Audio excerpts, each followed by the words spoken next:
This should be information that underlines what we need to do to move this country forward.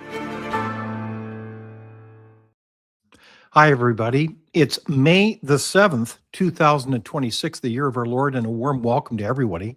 It's David Leis, your proud host, and I'm so glad you could join us from across this incredible nation.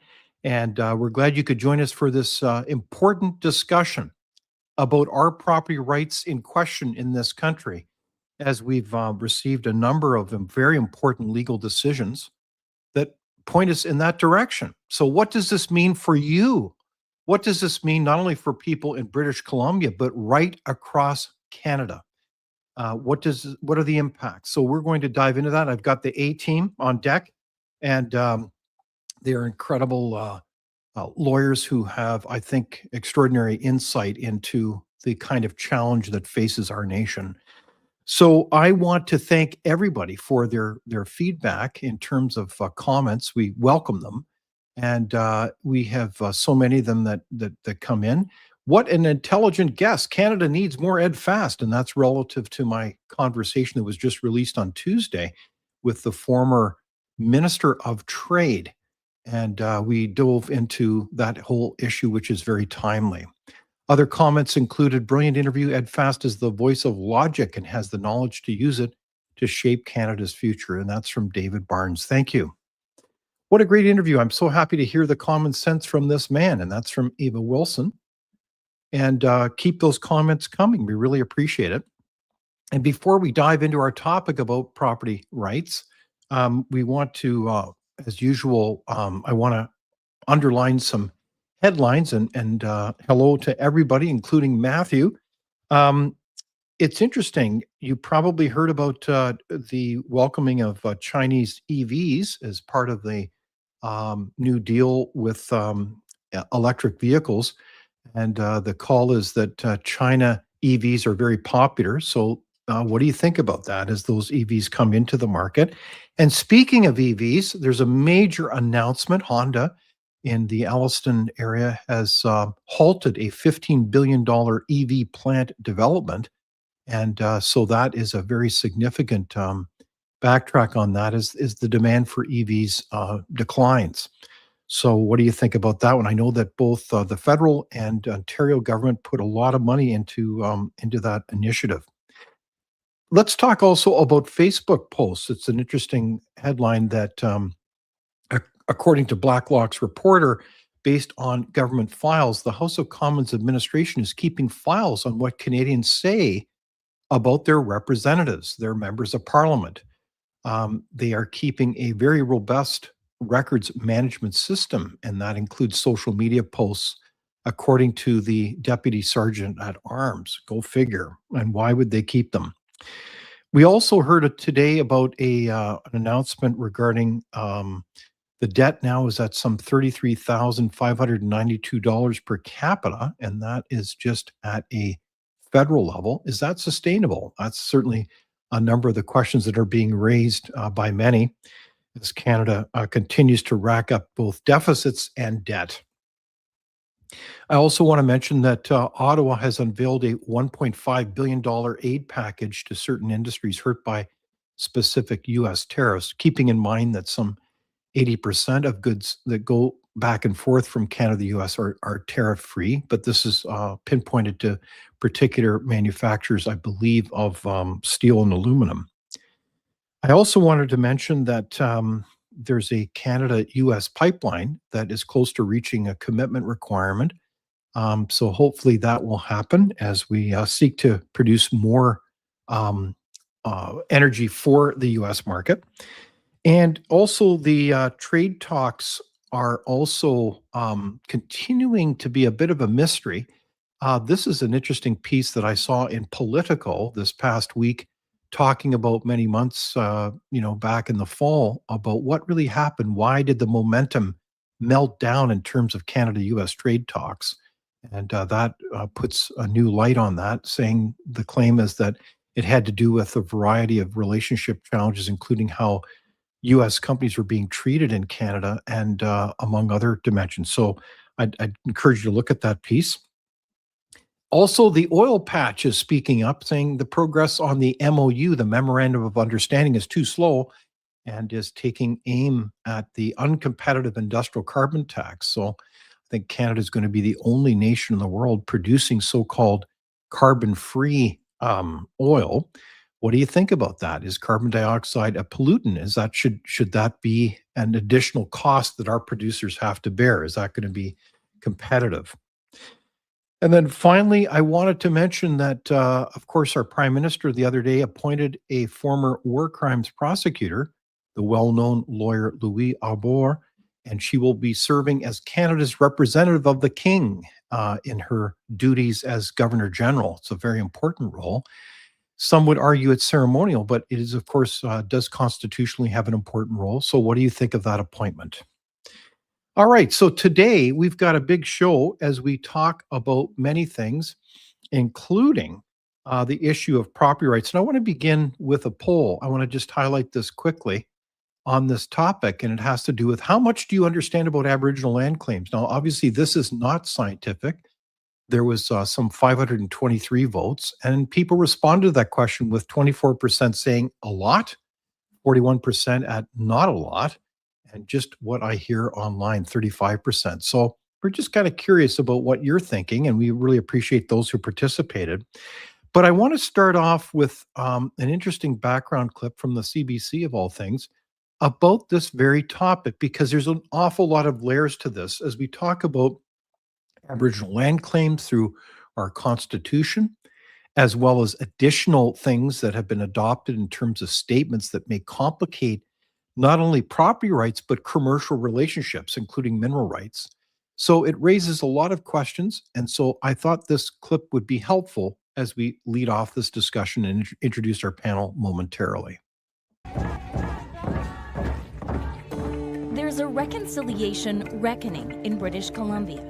Court rulings colliding with politics at a time of economic upheaval. Private property is under threat in this province, and along with that, our economy, investment opportunities, and the standard of living. There's no legal way to take any private property. I'll tell you, Stephen, this is the hardest issue I have had to take on as Premier. It's complicated, chaotic, and could have economic and political consequences beyond the West Coast. This is all happening because of what's played out in BC courts over the past several months. Back in August, the BC Supreme Court ruled the Cowichan Nation has Aboriginal title over part of Metro Vancouver, including private property. We're talking about more than 300 hectares in Richmond. It includes blueberry farms, multi-million-dollar mansions, and an 18-hole golf course. Now, it's being appealed, and it's unclear what any of this means practically, but it has raised questions about who owns what. It is an act. Bill 41. Then there's how the court is interpreting BC's Declaration on the Rights of Indigenous Peoples Act, or DRIPA.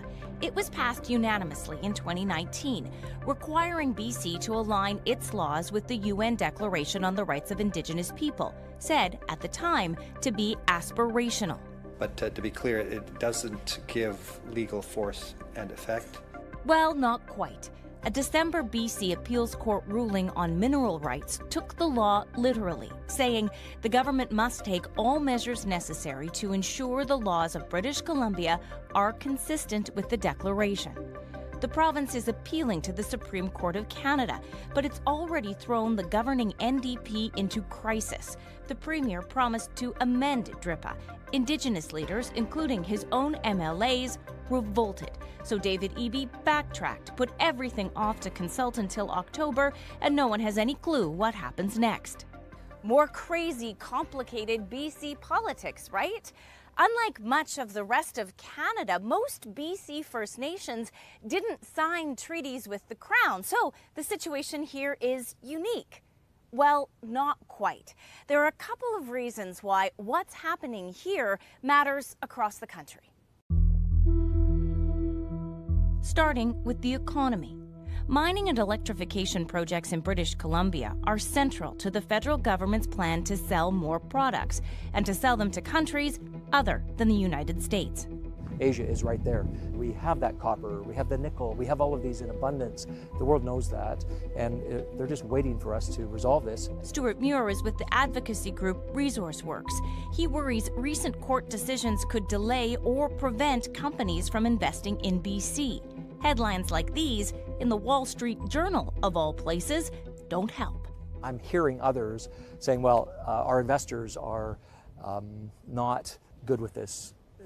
How are we going to get investment into British Columbia if we have a question mark about the very essence and nature of all of these laws?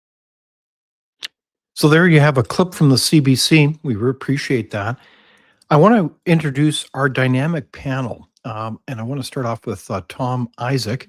And Tom is a chair of the law firm Castles, Brock and Blackwell. He's also the former chief negotiator for treaties in the province of British Columbia, and he's certainly a great authority in terms of Aboriginal law. Warm welcome, Tom. Thank you, David. Great to be with you today. Great to see you back. And also I have our other member of our panel, Bruce Hallsor, and Bruce is a senior partner of Crease Harmon law firm based in Victoria, and he is well known as a commercial lawyer par excellence and has argued many cases, as both gentlemen have, in front of the Supreme Court. So a warm welcome to you, Bruce. So I want to, I'm so grateful you could join us, because I think both of you have been very important voices on this file. And this is a very, I would say, high stakes file for obvious reasons. It has to do with property rights.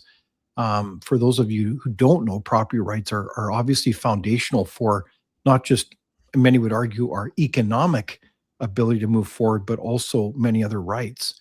So I'm going to ask you, Tom and Bruce, starting off with you, Tom, are property rights now, given all the above in terms of legal decisions, are they actually in question now in BC and in Canada?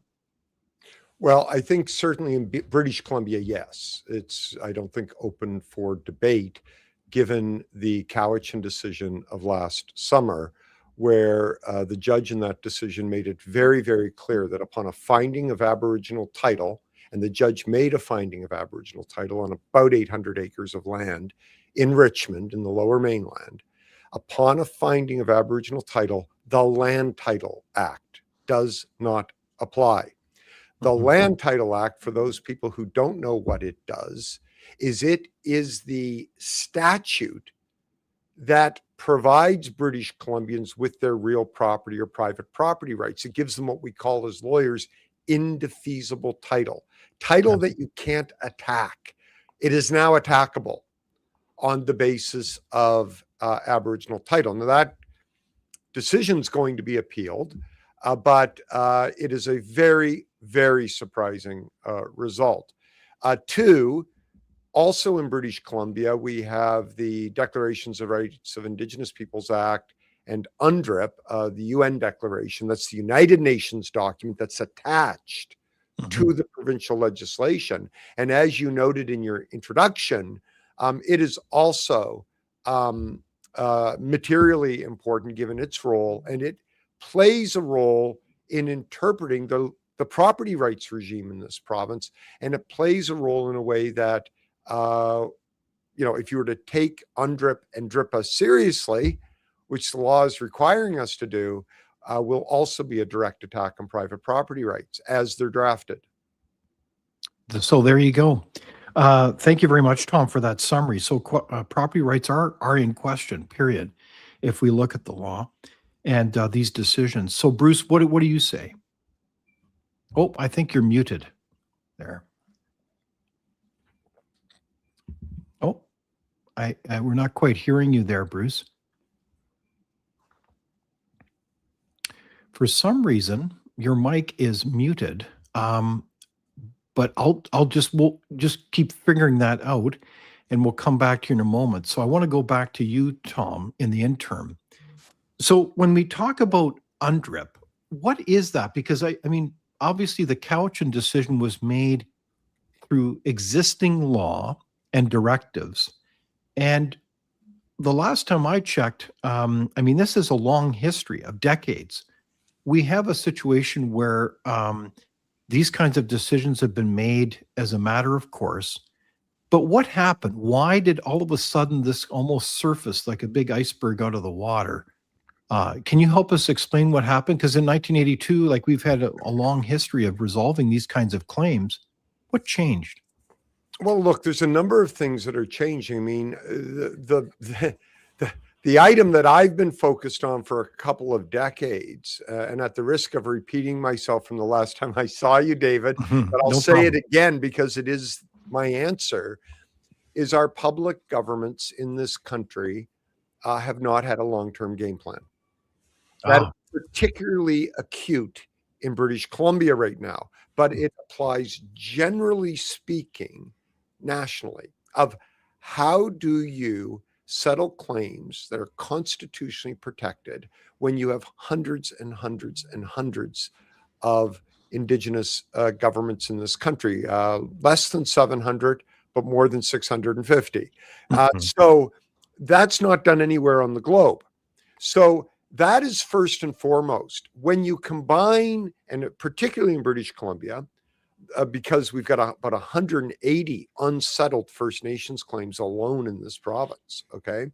In one province, when you combine that with the Cowichan decision, which I say with respect, but went off the center line from the law to date from the Supreme Court of Canada, it is my view, none of the Cowichan decision in any material way flows from the existing law, the black letter law today. But we have to deal with the reality of it.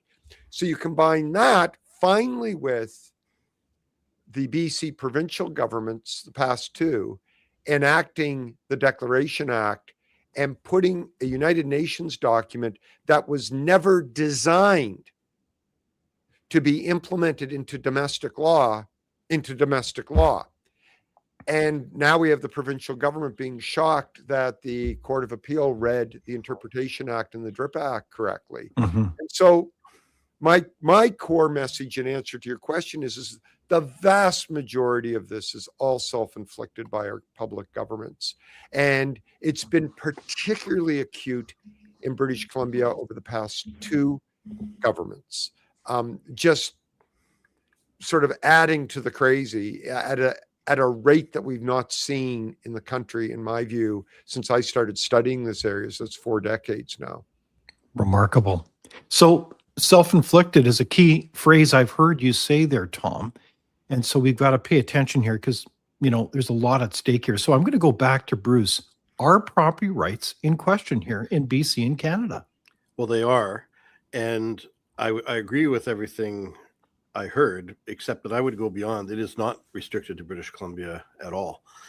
The particular decision in the Cowichan case is a decision of our Superior Court. It's not technically applicable in other provinces. It's going to go to a higher court, and the principles in it will affect all of Canada. It is true that British Columbia has DRIPA, which other provinces don't, and it is true that we have a larger area of land that has no treaties, but there are Aboriginal claims on land in every province of Canada, treaty or not. And if this decision is upheld at a higher court, and it will be applicable across the country, it means that where Aboriginal title is found in any circumstance, treaty or no treaty, DRIPA or no DRIPA, it is a senior form of title to the Crown's interest, and therefore senior to anybody's interest who derives from the Crown. So this is a concern across the country. It's acute in British Columbia, but it is not limited to the boundaries of our province. Okay, so there you have it. So Bruce, when we look at this is not a isolated event. So the whole country should be watching this, not only as it relates to BC, but as you say, right in their own backyard, because there's hundreds of these kinds of similar kind of claims. So this is not unusual. This is what's happening in our country right now. And so Bruce, I want to just ask you a follow-up because there's so many layers to this. One of which is just, you're a commercial lawyer. You're seeing a lot of things, and I'm going to ask you a similar question, Tom, because you facilitate investments as well. what is happening before our eyes? And then I'm going to give you my answer. But what are you seeing on the ground? How are people responding to this? Well, you know, the biggest fear for an investor in real property or a lender is uncertainty. And you couldn't create a more uncertain situation than you have right now in British Columbia. It would be simpler, frankly, if the court said fee simple title doesn't exist anymore and it's all Aboriginal. People would know what the rules are. Wow. But you know what you have here is a decision which says that these two forms of title can coexist. It doesn't give us any guidance as to what that means. The judge draws an analogy with patents and says, well, somebody can have a patent and somebody else can have a claim to that patent is defective, but that doesn't invalidate the essence of the patent. It's a very complicated analogy. Yeah. And it's hard for anybody, I think, to really understand what that means in a commercial context with real estate. And as a result, we know of real life situations where long-term potential lessors and financiers and buyers are just not interested. They're not, you know, there are certainly investors and lenders who will accept a risk premium for an investment, but they have to be able to calculate the risk even to do that. And at this stage, maybe it'll settle. I don't know, but at this stage, it's a wild west out there, and nobody knows what the rules are. Wow.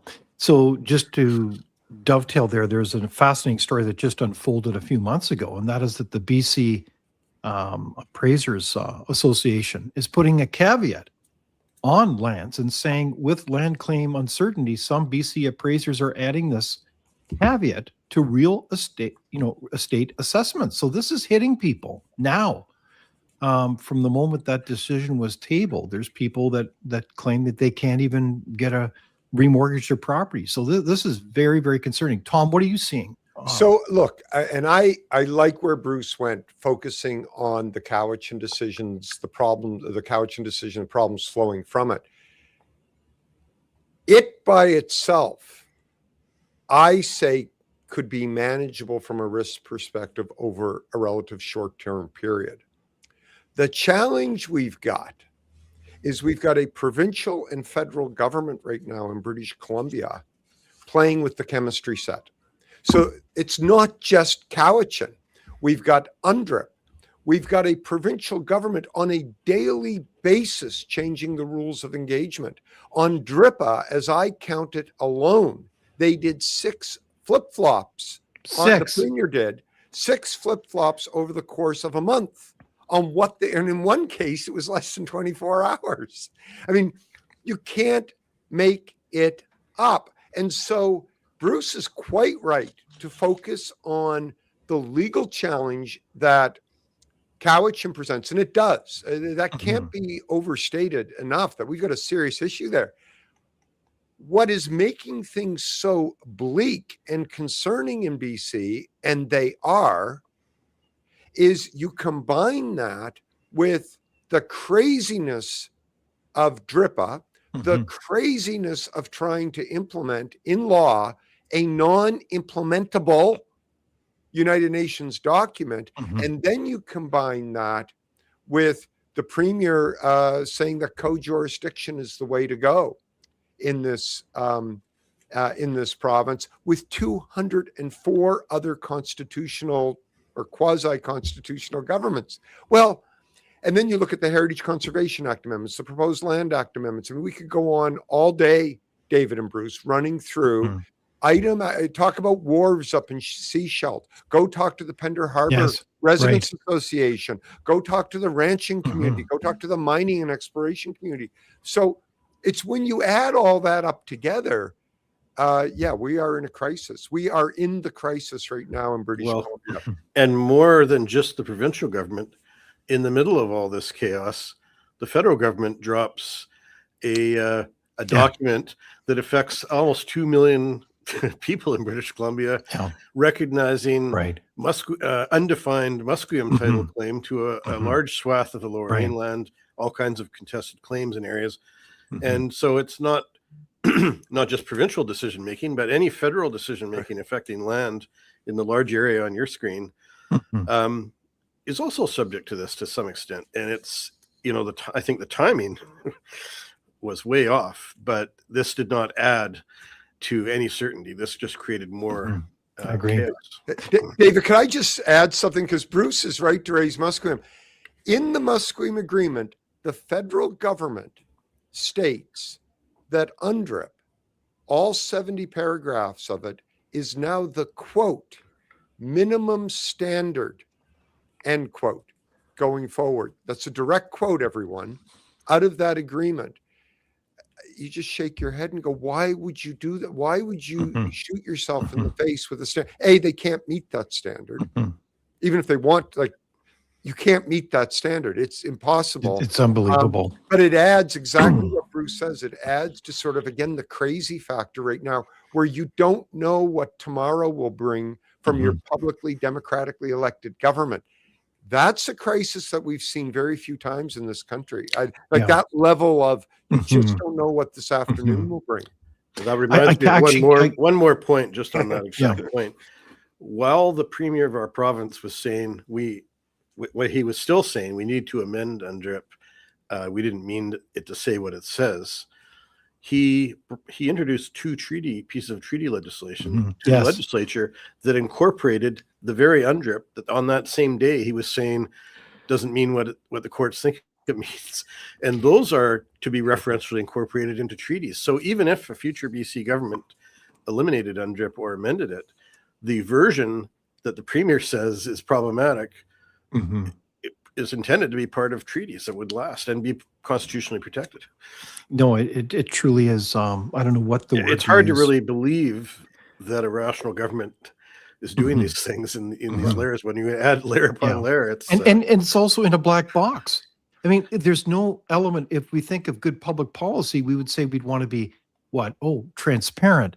We'd want there to be a clear openness about the process in terms of its design, how it would engage all parties in these kinds of discussions, but it hasn't been. It's been secretive, and all of a sudden people hear the bottom line, and it's a complete surprise. And I really feel for Canadians, because this has a lot of layers of complexity, as you can hear from this conversation with our friends here, lawyers Bruce and Tom here. But I really am wanting to clarify something, because there's a question earlier there, and we've got a lot of comments coming in from the audience, and that is, why would we give power to a UN document? And I think this is kind of a puzzle. Why would we refer to a UN document when, in fact, we've had, by and large, quite a process that's developed here with our Supreme Court, and somehow we think that going to the UN for answers is the answer. It's almost bizarre. Tom, can you speak to why the heck we adopted I'm jumping here in my seat ready to go, because it is bizarre. The day that the General Assembly voted UNDRIP as an assembly document, there were 88 states on the planet, 88, that had Indigenous peoples. Those are not Tom's numbers. Those are the United Nations numbers at the time. How many voted in favor of UNDRIP at the time? Ready? 42 out of 88 that actually had Indigenous peoples. Okay? Out of the 42, the majority of them, and this is firsthand knowledge, I read them myself, the debates. The majority of those states, even the ones that voted in favor that had Indigenous peoples, put major caveats on their vote, like it won't apply in our domestic law. It won't affect our constitution. We can continue to govern. The myth that has been perpetrated in Canada and put forward, which is false, is that Canada lags behind the rest of the world by not adopting UNDRIP. This is the undercurrent. This is not a true or accurate narrative. It doesn't mean UNDRIP's a bad document. If you're in certain states in Africa or Central or South America and you're faced with military might for your very existence because you happen to be Indigenous, UNDRIP might play a real role. But when you're in the world's most sophisticated and protective legal regime for Indigenous rights, which is Canada and Section 35, all UNDRIP does is adds additional confusion. It's completely unnecessary. And as I have said over and over, it is unimplementable. There's no balancing in UNDRIP. These are very stark rights. At some point, happy to mention one of the articles in it, but very starkly set out rights. Well, reconciliation, according to the Supreme Court of Canada, is all about balancing. And the public interest plays a critical role in reconciliation. Now, you don't hear that very often, do you? But if you read the Supreme Court of Canada, it's absolutely clear that the public interest is actually critical to reconciliation. Indeed. So I want to just clarify then the really big picture here, and for fear of oversimplifying it. But have we, hook or by crook, ended up where we are in such a position that we are essentially adopting before our very eyes a system of co-management, co-governance of the province of British Columbia, let alone Canada? And this is where we are we're dividing our nation, and we think we're going to govern our country through a whole series of, quote, other First Nations. Is that where we're headed here? Well, the logical extent of UNDRIP, and to some extent, the case law that led up to the Cowichan decision, is that you are not going to be able to make any decisions over land use, certainly for public land and increasingly now for private land, without the consent of First Nations.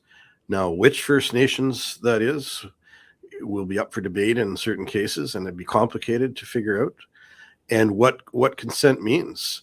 I think the courts were coming to a place where consent did not mean a veto, but UNDRIP pushes it into the veto territory, and that puts you into either co-management, joint decision making, or I think more likely, because of capacity issues in very small First Nations, essentially that the government can't do anything and without consent, and that creates a veto. So that's giving a very small percentage of the population, a tiny percentage in many communities, an ability to hold hostage the economic welfare and benefit of the majority. Wow. It's interesting, a comment from Nick Lawn, Nick Lawn says, we are all supposed to be equal on standing under that flag. And I think that's where, I think if you asked almost every Canadian, they would have the same type of basic first principle, that assumption that we're all equal before the law. So Tom, where are we at? Are we setting up again an effective veto and co-management of this country? Look, the law, where the Supreme Court of Canada has been, and it's been very clear that the only consent right was on proven Aboriginal title. And I would argue that is inconsistent. You can't have Aboriginal fee simple title. They're both exclusive or almost exclusive rights to land. So contrary to the Cowichan decision, I say they can't coexist based on black letter law today. And I can explain that a little bit more later, but that's the law today, save and except for what's in some modern treaties, by the way. So there are rights in some of the modern treaties. Most of them are clearly set out. So that's it under Canadian law. And even Aboriginal title can be infringed. You never hear our governments talk about it, but the minute that Aboriginal title is found, like look at the new chatlet that was just 201 square kilometers. What should the BC government have done on the next day? Issue a statement of what justifiable infringement will look like on that land. So the provincial park doesn't belong to the new chatlet. That belongs to the people of BC. The highways on that land are a justifiable infringement. That is the power the Supreme Court of Canada has given governments. They don't use it. You might ask me why. I don't know. When you move over and look at DRIPA and UNDRIP, I agree again with everything Bruce has said. It's quite clear that if you were to try to implement UNDRIP seriously and just on its plain meaning, it is absolutely a co-jurisdiction model. And the government of BC has stated, and recently one of the chiefs from, I think, the First Nations Leadership Council said, we are in a co-jurisdictional model. Right. And everyone needs to hear this, whether you're Indigenous or non-Indigenous. If you care about the economy, there is no modern nation state on the planet in recent human history that has had 200 plus constitutional type levels of government try to operate in a singular political jurisdiction. We can't operate the province with one government right now. So we need to come to grips with this about what is it we're really trying to achieve here. And that last comment had nothing to do with Indigenous, probably above my pay grade, nothing to do with Aboriginal law, but it's simply telling the truth that we can't manage this province with one government. What are we doing? Yeah. And in all respect, this is also we all three of us, I know you guys pretty well, we all care about the future prosperity of every Canadian, including Aboriginal peoples. It's not a question of being against Aboriginal peoples. This is not a tenable system, the way this is unfolding. This is a dead end, policy dead end. So in this context, I want to go, Tom, to a comment that you made just before we move on here, because it's a big title here. We don't want to miss the headline. You said it's curious that so many governments don't argue the kind of tools that the Supreme Court assertions, legal assertions that have been made, right, in terms of justifiable infringement, let alone the argument of extinguishment. And maybe you can help explain that. But why are governments consistently, not all, but they don't seem to have our backs on this one? You'd think that after the Cowichan decision hit the floor, hit the desk, that people would be all over this, asserting that we're not going to give up on property rights one iota. So I don't know what motivates governments, but what I will say is that there's at least at minimum likely a misunderstanding of what justifiable infringement is. If you're serious about reconciliation, whether you're Indigenous or non-Indigenous, justifiable infringement is key to reconciliation. It's the only legal tool governments have in the toolkit to govern in the face of the highest Aboriginal right, which is the right to land itself. Yes. And if you don't exercise that, then you're not balancing the competing societal interests with those of Indigenous peoples.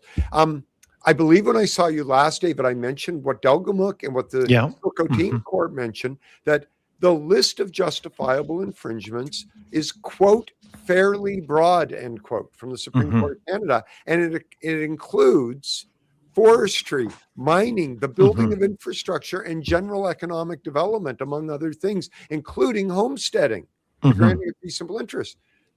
There should be nothing offensive. I use the New Chatlet as an example of the next day, the government of BC coming out saying, hey, here's how we're going to live with this Aboriginal title declaration, assuming it was correct and all that. And I'm just taking it as a given, okay, for the purposes of this discussion. Here's what we're going to do very clearly to protect the public interest, which is justifiable.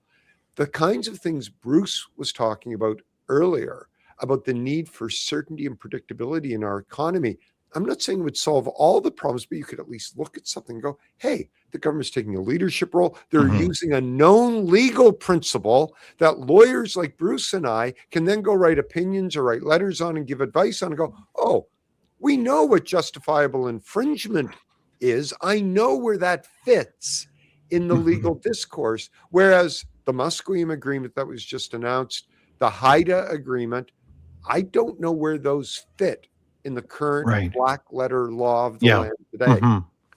But if I look at all of that, Tom, as a kind of a dispassionate observer, if I could do this as a thought exercise, I would say the government here, from a policy point of view, is all in. They don't have our back when it comes to these issues. Isn't that the brutal reality of this? I think that way. I just want to jump in because there's something that's been missing from this whole discussion. It wasn't argued at all in Cowichan, Yes. but we talk a lot about the Charter, and the Charter protects Aboriginal rights. Section 15 of the Charter grants equality rights to all Canadians, and specifically says that we should all be treated equally and not discriminated against on the basis of race. Now, Section 15.1 or Section 2 allows for measures to alleviate historic discrimination and this sort of thing that may not treat all races equally. And we have a long history in this country of not treating Aboriginals equally that needs to be dealt with, for sure. The claim that, hey, we're all Canadians equal under the flag is aspirational. It's not really our history. However, when you look at a case like Delgamuukw, that can be read very consistently with Section 15 of the Charter. When you look at what's happening with DRIPA, you're institutionalizing a race-based class system.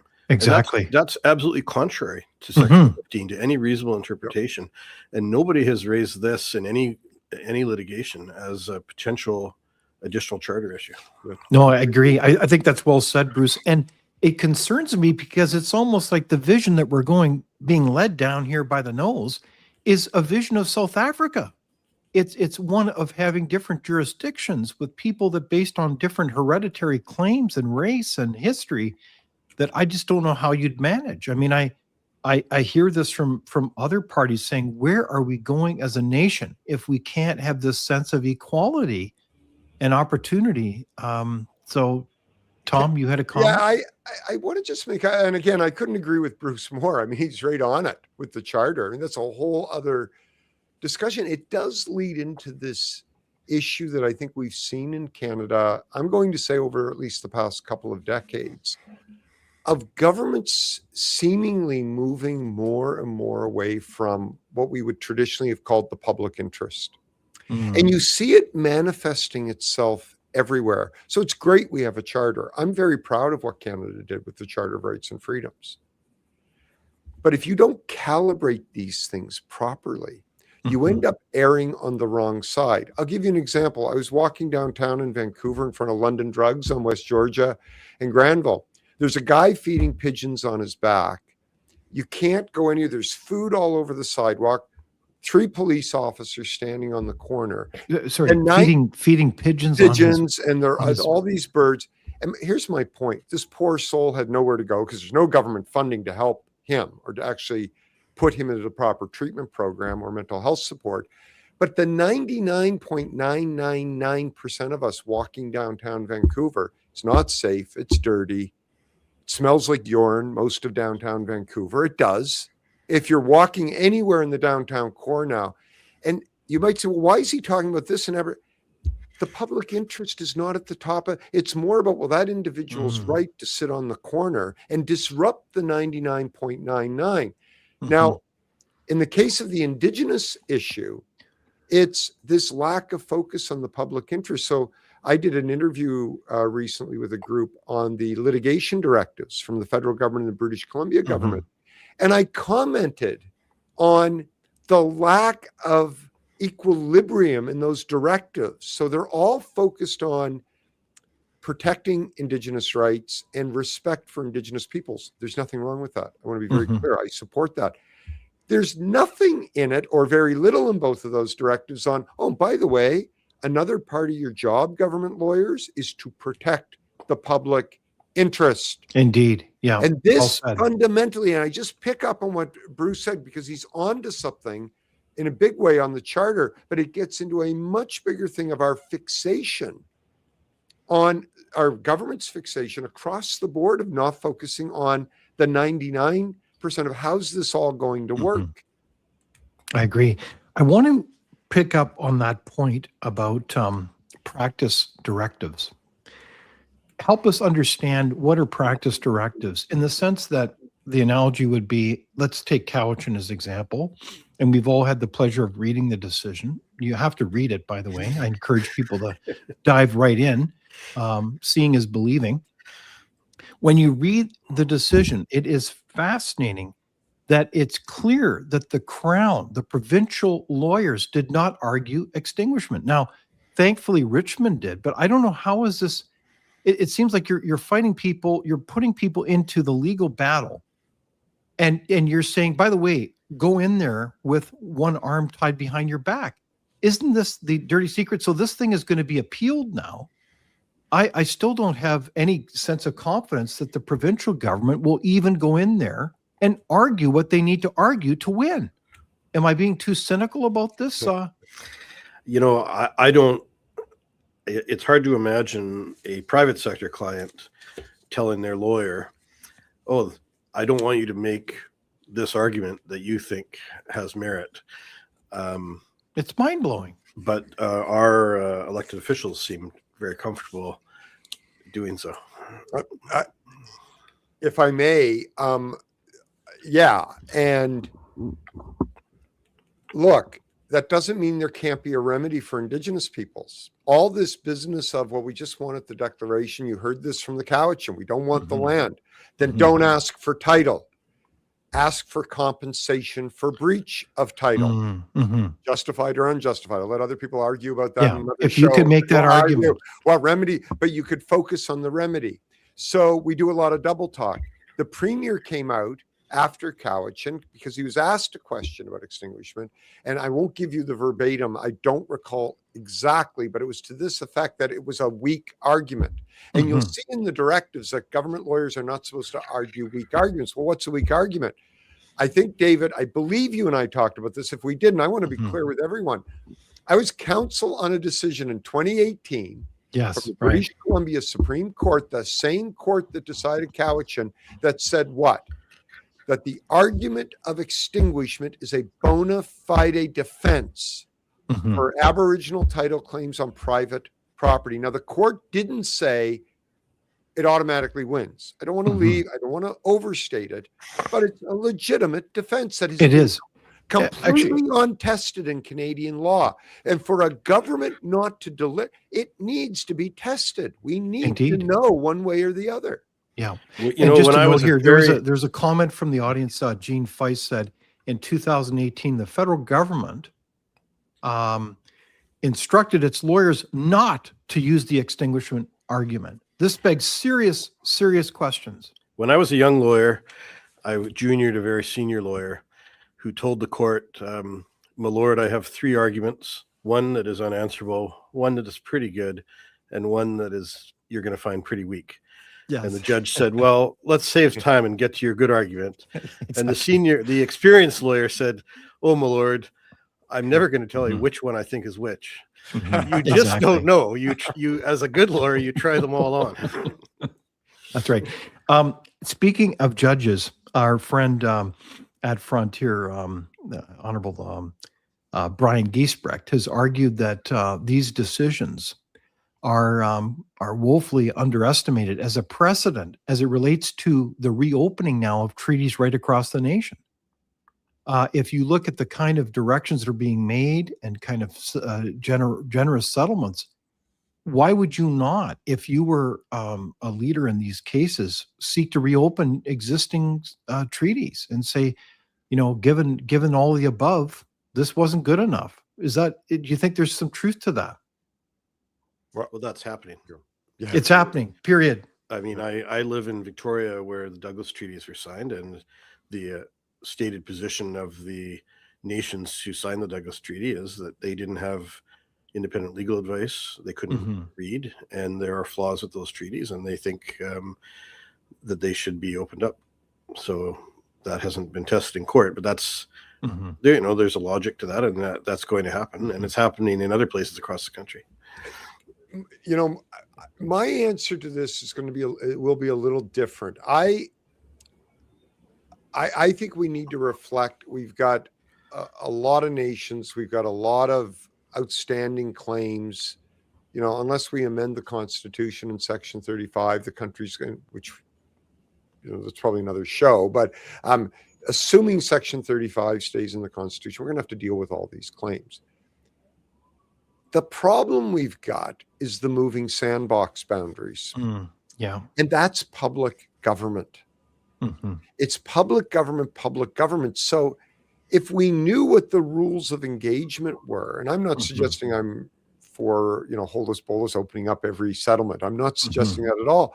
But the challenge we've got in terms of, like I have in terms of even answering that question is, to me, the issue is we've got to start with knowing what the sandbox that we're working in is with. And that is up to our the citizens of this country, Indigenous and non-Indigenous, and our publicly democratically elected governments to figure out. They have not done that. And until they do that, I would caution and say it would be prudent that we ought not be doing anything right now. Because it's quite clear, if you look at British Columbia, we don't know what we're doing. I mean, I know your show's national here, and again, it'll manifest itself differently in different jurisdictions, but British Columbia is in a particular mess right now, and it's public government. And so that, to me, again, is the big thing, is what is the sandbox that we're playing in that is transparent, and that is balanced and properly calibrated. And we have never had that in BC on these issues. We've never known that. Right on. So, gentlemen, we've really, I think, done a pretty good job at summarizing many of the different elements. It is complex. So I want to turn now to solutions, because if I had to characterize this strikes me as a moment where, Tom, you just said, we need serious political leadership here. And this is really a humbling moment in our country where we've got to come together, because I think pretty much everything's at stake. And I'm not trying to sound histrionic or overly dramatic, but this is a moment where we need to get out of the pool and reset this and be able to bring the temperature down in terms of rhetoric, because, this could go in some pretty negative directions. And in this context, let's talk about solutions here. I want to be able to talk about, well, first of all, should DRIPA be repealed? That's that United Nations statement. And how do we encourage governments, to put it politely, to stand up and give a full-throated defense in terms of property rights? Because money moves in milliseconds, and I want to get to that in a moment. There's also talk about constitutional amendments and policy leadership. So that's kind of a quick, short list here. But this is a very urgent moment, and it's interesting. I think both of you have used the term crisis. And crisis, by definition, means a time that one is experiencing that is defined by any measure as not normal. And this is not normal. And I will illustrate this with my own story before we dive into solutions. But in my conversations with people that have built thousands of homes, let alone all kinds of investors, people are very concerned. And the effort now, given the uncertainty, and I think, Bruce, you've used that word several times, they are looking to move, or they're just, it's a complete chill. It's a coming to an end of investment in this economy in British Columbia and other parts of Canada. And I'm hearing this. So I'm not making this up. And I think it is of great concern. So how do we grab a hold of this, grab the bull by the horns, whatever metaphor you want to use, to bring some sanity to this? Tom, you want to go first? I'll go first, and I'll just run through it. I'll be just very brief on this, but stop making empty promises about UNDRIP. UNDRIP has no role in our domestic law. We should be proud of Section 35, period. And 2, we must protect property rights, period. This business, it's just another government issuing the 10-year and that. No. Publicly, democratically elected governments must be the ones issuing the indefeasible title. We cannot be the anomaly in the Western economic world, period. There's zero tolerances on that one. On constitutional amendments, certainly constitutional amendment on protecting property rights. I'm a big fan of that. 2, I could see opening up Section 35 to start putting into place the case law. So remember, the Charter is Section 1, free and democratic society. It has a notwithstanding clause. There's nothing expressly in 35. So we could open up 35 and put in the case law around justifiable infringement and the role of the public interest. Because obviously our governments are having a tough time reading the case law and understanding it. I don't have a tough time reading and understanding it, but apparently our politicians do. Obviously, they've not read it. Yeah, 2 more points. Absolutely, 2 more points. Policy leadership, you're right on it. And I'll use my colloquialism of the game plan. How do we get, and I'll use BC for example, how do we settle with the other 180 First Nations and the Métis and deal with the Métis issue in a way that's affordable, costed out, fair, and still have a governable province? That's not going to be easy, but we have to do it. We have to figure this out. I'm not sure it'll work in BC. That's another discussion, but we have to come to grips with that. And finally, stop the platitudes. I'll say it again.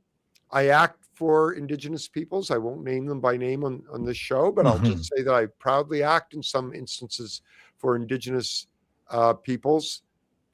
It should be illegal in this country for any government to give any more platitudes on the Indigenous issue.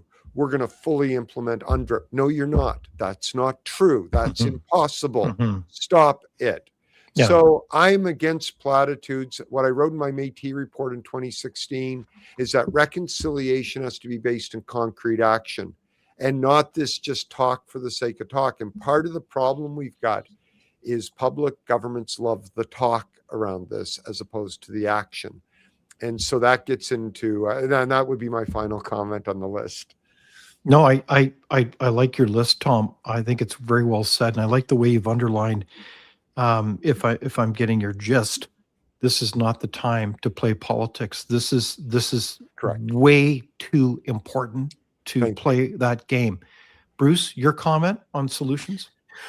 Well, based on your list, at the beginning of this conversation, we talked about the layer upon layer of different things that have caused this problem, and there isn't one solution. All of those things need to be tried, including constitutional amendments. But one thing that I think we need to understand is that there is not unanimity in Aboriginal leadership on this issue. We are given the impression, certainly from what we saw with the Premier having to back down on his stance last month, that Aboriginal leadership wants to have vetoes on everything and doesn't want to have resources developed at all. That's not true. I also have Aboriginal clients that I work with. Many of them are appalled by what they have been seeing. And they realize that reconciliation is important to them, and it's not going to happen if we go down this path. Yeah. And you know what? Nobody in British Columbia will benefit from economic chaos and poverty. Exactly. Tom and I were on a panel. You watched us recently with a Aboriginal young leader, Aaron Pete, who has is very practically minded. And I think there are lots of Aboriginal leaders, maybe not Aboriginal politicians, but Aboriginal leaders in business or people who are invested in their own local communities rather than in provincial politics that understand this. And any form of these solutions needs to be developed in conjunction with some serious collaboration with them, and I think that's available. It's a conversation we need to have with as well. And I'm optimistic. I think it can happen. Very well put.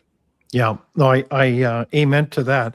I like the idea, though, that all of the urgency regarding this solution, this discussion, is so important given the state of the economy of our nation and where we're in, given this moment of time in 2026.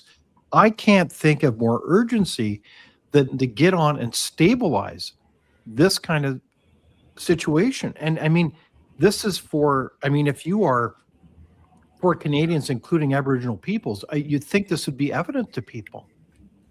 So this kind of conversation is important. And I think that underlines the other element to the solution here. There is a real onus on Canadians to get with the program and up their knowledge regarding this situation. So any comments about what Canadian citizens can do to move this forward? Tom, do you want to go first and then Bruce? Well, I noticed your poll at the beginning, and this is why I speak so publicly. And I have been an advocate for speaking publicly for decades now on these issues, that people need to educate themselves. Indigenous and non-Indigenous people need to educate themselves on what's going on in our country from a public policy and a legal perspective on these issues.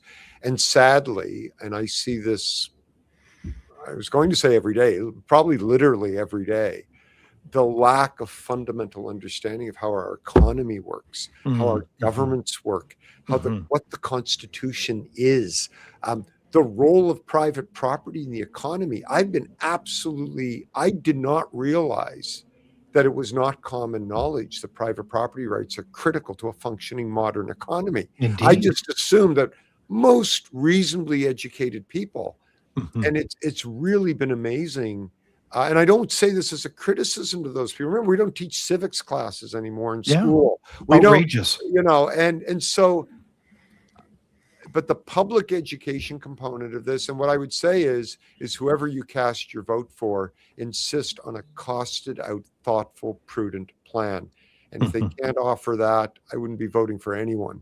I think we've got to start expecting more from our political system in this country, and insist on real leadership to make tough decisions in the best interests of the public, which includes the Indigenous public and the non-Indigenous public. That's what well said. Very good. Bruce, any comment? There's not much really I can top with that. There's always a danger in these kind of discussions that we're going to use language that excludes others or divides people. And I think those of us who believe in property rights and an effective economy have to be careful to use inclusive language and remember that we're talking about the public together. Yes. And that includes Aboriginals and non-Aboriginals, property owners and renters, and people of all interests. The economy works best when we talk about it together. And I think we need to make sure our language reflects that. Well said. We're in the same boat, folks. We need to row together. And property rights, I think, is a really important illustration of that foundational concept. And you know what's interesting? When you think of property rights, one of the profound points is, well, we need more entrepreneurs in this country. Most small business people, the way they get their start in their business is they take a loan out on the equity that they have from their home. So this is part of the interrelationship that makes our economy move forward. So this is a seminal issue, and we got to get this right. Adam Smith wrote about this in The Wealth of Nations. Indeed. This is a fundamental reason why the English corner of Europe came to dominate the world economy. It was the first country to really recognize fee simple property rights in this way and not have government or collective title. And it's the world. The rest of the world has figured out collective title doesn't lead to good economic performance or good government. And we have imposed that on Aboriginal people in our history, to our shame. We don't want to impose it on all of us. We want to get rid of it and have more private property rights. That's the foundation of democracy and freedom and an economy. Very good. Well said. Yeah. And I would just add to that, and this is where people need to make the link with what Bruce just said, and your healthcare and your roads and your education system and your ferries. There is a direct link, and this is what a lot of people don't understand. And that is relevant for Indigenous people and non-Indigenous people. The Indigenous people that I know and work with are all focused on wanting to have a better life for the next generation. I mean, that there is commonality here. How we manifest that, how we express that is different. Every community is different across the country. I don't mean just Indigenous, non-Indigenous communities too, but people need to start making the link between these issues, a better economy and a better standard of living, which we desperately need back in Canada. Well said. And I like the reminder that it's about the next generation here. So we've got a lot to work together on.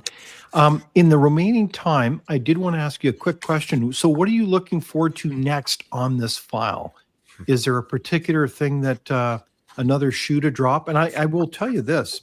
Obviously, we'll see when the appeals happen, that will take a long time. But in the meantime, we've got even more things behind the scenes. I believe there'll be more agreements come forward that will again send shockwaves. What's your impression? Or is there something in particular that we as observers should be looking for at this juncture? Well, there is, before an appeal of Cowichan happens, there was a hearing in March, application to reopen the trial. Mm-hmm. So at some point, maybe this summer, we'll find out what happened with that. Okay. That's interesting. Mm-hmm. Appeals will undoubtedly be filed after that point. Mm-hmm. There's the Premier has told us that some kind of resolution of the DRIPA issue is postponed, but not forever. In the fall, maybe they'll have some new direction or new ideas. We'll have a new leader of the opposition as well, who may have something to contribute to that conversation in British Columbia. Mm-hmm. I noticed that the Prime Minister and the leader of the opposition in Ottawa have recently entered into this debate. Yes, they have. So I think there's a lot of dialogue that has to happen. Very good. Tom? I'll just add to what I agree with what Bruce has said. We've got the Wolastoqey decision from the New Brunswick Court of Appeal, right, that held that private landowners and their land were not part of an Aboriginal title claim and were removed. That case is currently in front of the Supreme Court of Canada, and it's going to decide reasonably soon, I would think this year, on whether or not it will hear an appeal of that decision. So that's something to watch. Two, I think watching the economic situation in British Columbia, I think is turning out to be a daily affair, unfortunately. It would be nice to get back to something close to normal, particularly in British Columbia, but I fear that we may not be there for a little while. And finally, I want to mention something Bruce touched on briefly. We have two modern treaties right now in front of the legislature, one in front of the legislature, I think a second one coming. In those documents, they've got UNDRIP as the, quote, authoritative guide. Authoritative is the word used in those treaties. So Bruce quite rightly pointed out at the beginning of our discussion, but I couldn't end today without going, because Bruce is right. It's absolutely unacceptable. Those treaties cannot pass as they're drafted. Mm-hmm. They must be amended, and it's shameful for the provincial government with all the chaos going on right now with DRIPA. And any prudent person would say, wait a minute, we're obviously not good at drafting because according to the Premier and our Attorney General, we couldn't get it right in front of the Court of Appeal on the DRIPA and Interpretation Act. You might think they want to pump the brakes a little bit. Indeed, yes. Saying that UNDRIP is going to be the authoritative guide on a Canadian constitutional document. Are we out of our minds? So I'll leave it at that. No, So it is truly remarkable. We need to be focused on today in British Columbia. Indeed. No, those are great closing comments, Bruce and Tom. I very much appreciate you joining us for this far-reaching conversation. This is a dynamic file, so this is not going to be the last time we see you, gentlemen. But in the meantime, thank you very much for your voices and leadership on this important matter. All right. Thanks for having us. All right. So that brings to an end our program and our conversation. And I want to thank our audience for joining us. And be sure to check out the Frontier website as well. And across Canada, we are on Merit TV Canada and the Miracle Channel. And you can also check us out across social media. There's certainly lots of resources on the Frontier website. So again, I want to wish you a terrific week, and we'll see you next Thursday for our conversation about immigration policy. In the meantime, have a great week.